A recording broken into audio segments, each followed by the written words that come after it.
அன்பார்ந்த நேயர்களுக்கு வணக்கம். நான் உங்கள் மதுசூதனன் கலைச்செல்வன். தினமொரு கதை நிகழ்ச்சியில் இன்று உங்களை சந்திப்பதில் மகிழ்ச்சி கொள்ளுகிறேன். உடம்பினுடைய ஒவ்வொரு அங்கங்களுக்கும் இறைவன் ஏதோ ஒரு பயனை வைத்திருக்கிறார். இந்திரியங்கள் என்றிவற்றை நாம் பொதுவாகச் சொன்னாலும் வெளியுலகத்திலே நடந்து கொண்டிருக்கக்கூடிய விஷயங்களை கண்களை கொண்டு பார்த்து தெரிந்து கொள்ளவும், ஒலியை கொண்டு கேட்டு தெரிந்து கொள்ளவும், நாசியை கொண்டு முகர்ந்து தெரிந்து கொள்ளவும், வாயுணர்ச்சியாலே சுவைத்து உணர்ந்து கொள்ளவும் என்று இப்படி ஒவ்வொன்றும் ஏதோ ஒரு செய்தியை நமக்கு உணர்த்தும் விதமாக இருக்கிறது. அது ஒருவித ஞானத்தை நமக்கு வழங்குகிறது. அதனால் இந்த 5 புலன்களுக்கும் ஞானேந்திரியங்கள் என்று பெயர் வைக்கிறார்கள். இந்திரியம் என்றால் இந்த உறுப்புகள். இந்த 5 இந்திரியங்களும் ஒரு சேர நல்ல விதத்தில் செயலாற்றினால்தான் நம்மால் சில விஷயங்களை, வெளியுலகம் போதிக்கக்கூடிய விஷயங்களை கற்று அறிந்து கொள்ள முடியும். ஏதோ ஒரு காரணத்தால் இந்த இந்திரியங்களிலே ஏதோ ஒன்று செயலாற்றாமல் இருந்துவிட்டாலும் அல்லது செயலாற்ற தவறிவிட்டாலும் கூட நமக்கு அது ஒரு விதத்தில் பெரும் இழப்பாய் போய்விடுகிறது. இப்படி இயல்பிலேயே பிறக்கும் போதே இதிலே ஏதோ ஒரு உறுப்பினுடைய செயல்பாடு, செயல்திறன் குறைந்திருக்கலாம், அல்லது பிறந்து வளரும் காலத்திலே விபத்தின் வழியே இதனுடைய செயலாற்றும் திறனை இழந்திருக்கலாம். இவர்களை நாம் மாற்றுத்திறனாளிகள் என்று ஒரு தனிச்சொல்லாலே அழைக்கிறோம். அவற்றுக்குள்ளேயும் கூட கண் பார்வை குன்றி போய்விட்டால் அதனால் கிடைக்கக்கூடிய இடர்பாடுகள், சந்திக்க வேண்டிய சிரமங்கள் சற்றே அதிகம்தான். ஆனாலும் அது அந்த அளவிலே அவர்களை முடக்கி விடாமல் அவர்கள் பொது நீரோட்டத்திலே, பொது சமுதாயத்திலே மற்றவர்களைப் போலே தாங்களும் எந்தவிதமான தட்டுப்பாடும் இல்லாமல் கல்வி பயின்று பணிகளுக்கு சென்று தங்களுக்கான தேவைகளை தாங்கள் பார்த்து கொள்ளும் அளவிற்கு உயருவதற்காக வேண்டி கடந்த சில நூற்றாண்டுகளாக பல்வேறு திட்டங்களும் வகுக்கப்பட்டு அதற்கென்று கண்டுபிடிப்புகள் கூட மக்களுக்கு உதவி செய்யும் பொருட்டு ஏற்பட்டிருக்கின்றன. அவற்றிலெல்லாம் கண் பார்வை குன்றியவர்கள் முதலில் ஒரு செய்தியை தெரிந்து கொள்ள வேண்டுமென்றால், குறிப்பாக பேசி தெரிந்து கொள்ளுதல், கேட்டு தெரிந்து கொள்ளுதல் என்பதை கடந்து வாசித்து தெரிந்து கொள்ள வேண்டும் என்று ஆசைப்பட்டால் அதற்கு இன்றைய காலகட்டத்திலே நாம் பொது இடங்களிலே பார்க்கக்கூடிய பிரெயில் முறை என்ற முறையிலே ஒரு இரும்பு தகட்டின் பேரில் புள்ளிகளை ஒரு கூட்டமைப்பாக அடித்து வைத்திருப்பார்கள். கண் பார்வை மங்கலாக இருப்பவர்கள் அல்லது முழுவதுமே குன்றியவர்கள் தங்கள் கை விரல்களை அந்த புள்ளிகளின் பேரிலே தடவி அந்த புள்ளிகளினுடைய அமைப்பை வைத்து ஒவ்வொன்றும் எந்த எழுத்தை குறித்து வருகிறது என்பதை தொடு உணர்ச்சியாலே அறிந்து கொண்டு அதன் மூலம் அந்த செய்திகளை அறிந்து கொள்ளுவார்கள். இன்றைக்கும் மேலை நாடுகளிலே பொதுமக்கள் கூடக்கூடிய இடங்களாக பேருந்து நிறுத்தங்கள், ரயிலடிகள் அல்லது திரையரங்கங்கள் போன்ற இடத்திலே அவசியமாக எல்லா தரப்பு மக்களுக்கும் எந்தவிதமான உதவியும் இல்லாமல் உள்ளே சென்று அவர்களுக்கு வேண்டியவற்றை பெற்று வருவதற்கு இது போன்ற தகவல் பலகைகளுக்கு நடுவே கண் பார்வை குன்றியவர்கள் கைவிரல்களால் தேய்த்து தொடு உணர்ச்சியின் மூலம் அறிந்து கொள்வதற்காக என்றே செய்தி பலகைகள் வைக்கப்பட வேண்டும் என்பது கட்டாய விதியாக்கப்பட்டிருக்கிறது. இவற்றை நாம் பிரெயில் முறை எழுத்துக்கள் என்று அழைக்கிறோம். இதனுடைய தோற்றம், வளர்ச்சி, இதை கண்டுபிடித்தவர் யார் என்பன போன்ற செய்திகளைத்தான் இன்றைய நிகழ்ச்சியிலே நாம் பார்க்க இருக்கிறோம். இதை முதலில் கண்டுபிடித்து உலகிற்கு கொண்டு வந்தவர் 1809 ஆண்டு பிரான்ஸ் நாட்டிலே பிறந்த திரு லூயி பிரெயில். இவருடைய தந்தையார், தாயார் இருவருமே நல்ல செல்வ செழிப்போடு இருந்தவர்கள். இவருடைய தந்தையார் தோல் பதப்படுத்தி அதன் மூலமாக உபகரணங்கள் செய்யக்கூடிய ஒரு சிறிய அளவிலான தொழிற்சாலை ஒன்றை வைத்திருந்தார். திரு லூயி பிரெயில் அவர்களும் அவரோடு உடன் பிறந்தவர்களும் சிறு குழந்தைகளாக இருக்கும்போது வீட்டின் ஒரு பகுதியிலேயே இந்த தொழிற்சாலை இருந்து வந்திருக்கிறது. 3 வயது குழந்தையாக இருந்த பிரெயில் அவர்கள் தங்கள் தந்தையின் தொழிற்சாலையிலே போய் சில நேரத்தில் விளையாடுவதை வழக்கமாக வைத்திருந்தார். அங்கே இருக்கக்கூடிய கத்தி முதலிய ஆயுதங்களை எடுத்து சிறு சிறு தோல் துண்டுகளை கத்தரித்து விளையாடிக் கொண்டிருப்பார். அப்படி விளையாடிக் கொண்டிருந்த போது ஒரு நாள் ஒரு நீளமான தோள்பட்டையிலே கையில் ஆணி போலே ஒரு கருவியை வைத்து சுத்தியல் போன்ற கனமான ஒரு கருவியை எடுத்து அதிலே துளையிடுவதற்காக முயற்சி செய்து இதை விளையாட்டு போலே செய்து வந்தார். வினையாய் முடிந்த விளையாட்டு ஓங்கி அடிக்கப்பட்ட அந்த கருவி அவருடைய கண்ணை பதம் பார்த்தது. 3 வயது குழந்தையினுடைய கண்ணுக்குள்ளே கூர்மையான இப்படி ஒரு கருவி பொதிந்து போக பயம் கொண்ட பெற்றோர்கள் அவர்கள் வாழ்ந்த அந்த சிறு ஊரிலேயே ஒரு மருத்துவரை சந்தித்து அவரோ அந்த கண்ணிலே ரத்தம் வடிவதை பார்த்து துடைத்து கட்டு போட்டு விட்டவர் உடனடியாக அழைத்து கொண்டு பாரிஸ் நகரத்திற்கு செல்லுங்கள், அங்கே இருக்கக்கூடிய பெரிய மருத்துவமனைகளிலே நீங்கள் தேவையான சிகிச்சையை பெற்றுக்கொள்வதுதான் சரியாக இருக்கும் என்று கருத்து தெரிவித்தார்.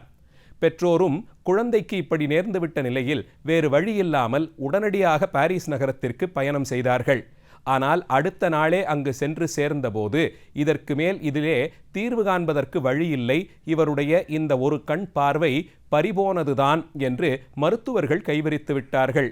3 வயது குழந்தை அன்று இரவு தன் தாயாரிடம் ஏன் உலகம் ஒரு பகுதி இருண்டார் போலேயே இருக்கிறது என்றெல்லாம் கேட்டு துடிதுடித்ததாம்.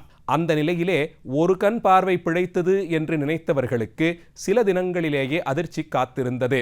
கண்ணிலே ஏற்பட்ட அந்த காயம் உள்ளூர அந்த காயத்தின் தன்மை வளர்ந்து கொண்டே போய் மற்றொரு கண்ணிலும் இருக்கக்கூடிய பார்வையை பார்க்கும் திறனை அது பாதிக்கத் தொடங்கியது. சில வாரங்களிலெல்லாம் குழந்தையின் 2 கண்களும் பார்வை இழந்து போனது. இன்னும் ஏன் விடியவில்லை என்பதை அடிக்கடி கேள்வியாக இந்த குழந்தை கேட்குமாம். தாய் தந்தையர் மனம் நொந்த நிலையிலும் கூட ஏனைய பிள்ளைகளைப் போலே தங்களுடைய இந்த கடைக்குட்டியும் எந்தவிதமான தட்டுப்பாடும் இல்லாது சமுதாயத்திலே வளர்வதற்கும் அவன் வெளியே சென்று வருவதற்குமான வாய்ப்புகளை நாம் ஏற்படுத்துவோம் என்று கருதி தங்கள் எண்ணத்தை கவனத்தை முழுவதுமாக திரு லூயி பிரெயில் அவர்கள் பேரிலே செலுத்தினார்கள். சிறு குழந்தை கிராமத்தில் இருக்கக்கூடிய மண் சாலைகளிலே நடந்து வருவதற்கு தகுதியாய் அவருடைய தந்தையார் அவருக்கு நீளமான ஒரு கொம்பை சீவி கையில் கொடுத்தார்.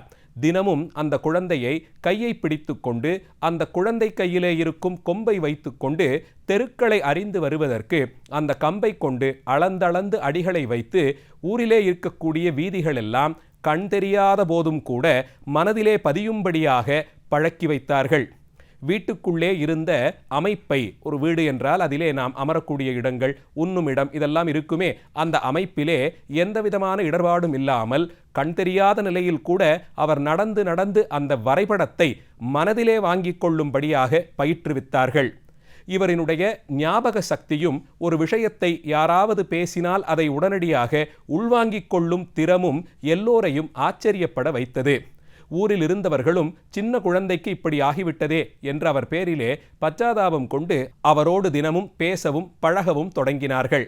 அவர்களுக்கெல்லாம் கூட இவர் இத்தனை சிறு வயதில் கொண்டிருந்த தெளிவும் ஞானமும் வியப்பை தந்தது. அந்த நிலையில் தன் பிள்ளைக்கான படிப்பிற்கான ஏற்பாடுகளை செய்ய வேண்டும் என்று ஆசைப்பட்டார்கள். அங்கே இருந்த ஆசிரியர்களோ கண் பார்வை குன்றிய குழந்தைக்கான பள்ளியாக தனியே ஒரு பள்ளிதான் தேவை, ஏனென்றால் உங்கள் மற்றைய குழந்தைகளோடு இவர் தினமும் பள்ளிக்கு வந்தார், பார்வை தெரியாத நிலையில் கூட இங்கே நாங்கள் போதிக்கும் பாடங்களை காதிலே வாங்கிக் கொண்டு அவற்றையெல்லாம் மனனம் செய்து அந்த அளவில் அவர் பள்ளிக்கல்விகளிலே தேர்ந்து விட்டார். இனி அடுத்தடுத்த நிலைகளுக்கு போக வேண்டுமென்றால் இதற்கென்று தனியே ஏதாவது பள்ளி இருக்கிறதா என்றுதான் பார்க்க வேண்டும் என்று யோசனை கூறினார்கள். அதே காலகட்டத்தில்தான் பிரான்ஸ் நாட்டிலே royal institute of blind youth, அதாவது கண் பார்வை குன்றிய இளைஞர்களுக்கான ஒரு கல்வி நிறுவனமாக துவங்கப்பட்டது. அந்த கல்வி நிறுவனத்தை நடத்தி வந்தவர் திரு வாலிடென் ஹுவே என்பவர். இவரும் கூட கண் பார்வை குன்றியவர்கள் படித்து தெரிந்து கொள்வதற்கு புத்தகங்கள் தயார் செய்ய வேண்டும் என்பதை தன் வாழ்க்கை குறிக்கோளாக கொண்டிருந்தார். அப்போதுதான் அச்சு இயந்திரம் அதிக அளவிலே பழக்கத்தில் இருந்தது. ஆனால் கண் பார்வை குன்றியவர்கள் தொடு உணர்ச்சியால் மட்டுமே ஒரு விஷயத்தை படிக்க முடியும். அப்படி என்றால் அவர்கள் விரல்களாலே தொட்டு பார்த்து அந்த எழுத்துக்களை அறிந்து கொண்டு பிறகு ஒவ்வொரு எழுத்தையும் கூட்டி அதை ஒரு சொல்லாக்கி அந்த சொற்களை சேர்த்து வரிகளாக்கி வரிகளை சேர்த்து படித்து பத்திகளாக்கி அதன் பிறகுத்தான் அதை முழுவதுமாக படித்து தெரிந்து கொள்ள முடியும். இதற்கு தகுதியாக அச்சிடுவதற்கென்று தனியே சில முறைகளை கண்டுபிடிக்க வேண்டும் என்று அதற்கொரு முனைப்பிலே இருந்தார். அப்போது இவருக்கு தோன்றிய எண்ணத்தின்படி சாதாரணமாக அச்சிடக்கூடிய காகிதம் மிகவும் மெலிதாக இருப்பதினாலே தடிமனான அட்டை போன்ற காகிதத்திலே அது வெப்பப்படுத்தப்பட்டிருக்கும் நிலையிலேயே ஓங்கி அழுத்தமாக அதிலே பதியும்படியாய் எழுத்துக்களை பதித்து விடலாம். வெப்பநிலையிலே அந்த காகிதத்தில் ஈரப்பசை இருக்கும் போதே அழுத்தமான எழுத்துக்களை அதிலே பதித்து விட்டால் அந்த எழுத்துக்கள் தீர்க்கமாய் பதிந்துவிடும். அப்போது காகிதத்திலிருந்து அவை புடைத்த எழுத்துக்கள் போலே இருக்கும். அதை கைவிரல்களால் தடவி இவர்கள் அறிந்து கொள்ளலாம் என்று ஒரு யோசனையிலே சரியாக 3 புத்தகங்களை அதுபோலே தயார் செய்தார். ஆனால் அதற்கெடுத்துக்கொள்ளும் நேரம், பொருட்செலவு இவைகளெல்லாம் மிகவும் அதிகமாக இருந்தது. ஆயினும் 3 புத்தகங்களை வைத்துக்கொண்டு கண்பார்வை குன்றியவர்களுக்கென்று தனியே ஒரு பள்ளியை தொடங்கினார். அதிலே திரு லூயி பிரெயில் அவர்கள் கலந்து கொண்டார். 15 வயது அடைவதற்குள்ளாக அந்த பள்ளியிலே வழங்கப்பட்ட எல்லாவிதமான கல்விகளையும் கற்றுத் தேர்ந்தார். அதோடு நின்று விடாமல் இசைக்கருவிகள் வாசிப்பதிலும் ஆர்வம் காண்பித்து கிட்டார் போன்ற இசைக்கருவிகளிலே நல்ல திறமை பெற்றவராய் விளங்கினார். அடுத்த நிலையில் இந்த நூல்களை வாசிப்பதற்கு மக்களை பழக்க வேண்டும், கண்பார்வை குன்றியவர்களை பழக்க வேண்டும் என்ற ஆர்வத்திலே அதற்கு முன்பாக திரு ஹுவே அவர்கள் அங்கே தயார் செய்து வைத்திருந்த 3 நூல்களையும் எடுத்து வாசித்து பழகிய அவர், இந்த 3 நூல்களை மட்டுமே வைத்துக்கொண்டு இது செய்ய முடியாது, இந்த தொழில்முறையின் மூலம் எழுத்துக்களை நாம் வடித்து இதன் மூலம் எல்லா நூல்களையும் கண்பார்வை குன்றியவர்களுக்காக ஆக்க முடியாது என்பதை அறிந்து கொண்டு தானே பிரெயில் முறையிலே ஒரு எழுத்தமைதியை கண்பார்வை குன்றியவர்களுக்கு புள்ளிகளும் கோடுகளுமாய் சேர்த்து எழுதக்கூடிய எழுத்தமைதியை கண்டுபிடித்தார். முதலில் 1800களின் ஆரம்பத்திலேயே இந்த எழுத்தமைதி, கண்பார்வை குன்றியவர்களுக்கான பிரெயில் முறை எழுத்தமைதியை அவர் வெளியிட்டாலும் அடுத்த 10 ஆண்டுகள் கழித்து அதை பயன்படுத்தியவர்களிடமிருந்து கிடைத்த குறிப்புகள் மாற்றங்களையெல்லாம் ஏற்படுத்தி அதிலே முதலில் சேர்க்கப்பட்டிருந்த குறியீடுகளோடு கூடிய கோடுகளை நீக்கிவிட்டு புள்ளிகள் மட்டுமே வைத்து ஒரு கூட்டமைப்பாக அந்த புள்ளிகளின் மூலமாக ஒரு எழுத்தமைதியை கொண்டு வர வேண்டும் என்று பிரயாசப்பட்டார். அதிகமாக தீவிரமாக இதற்காக வேலை செய்தார். இதுவும் அவருடைய உடல்நிலையிலே ஒரு பின்னடைவை ஏற்படுத்தியது. சிறுக வளர்ந்து இவருடைய பிரெயில் எழுத்தமைதி முறை கண்பார்வை குன்றியவர்களுக்கான மாபெரும் தீர்வாக பிரபலமடைந்தது. ஆயினும் இதை ஒன்றையே குறிக்கோளாக வைத்திருந்தவர் அடுத்தடுத்து இசைக்கான குறிப்புகளை, ஒரு வாத்தியம் வாசிக்க வேண்டும் என்றால் அதிலே ஸ்வரங்களின் குறிப்புகள் இருக்கும் அல்லவா, அவற்றையும் கூட பிரெயில் முறையிலேயே எழுதி தேவாலயங்களிலே கச்சேரி போலே பாடக்கூடியவர்களுக்கு அவர்களும் கண்பார்வை இருந்தால்தான் ஒரு வாத்தியத்தை வாசிக்க முடியும் என்ற தடை நீங்கப்பட்டு எந்த நிலையிலும் கண்பார்வை குன்றியவர்கள் எந்த பணியும் மேற்கொண்டு செய்யலாம் என்பதற்கு மனதிடத்தை கொடுக்கும் விதமாக அமைந்தது இவருடைய எழுத்தமைதி தொகுதி.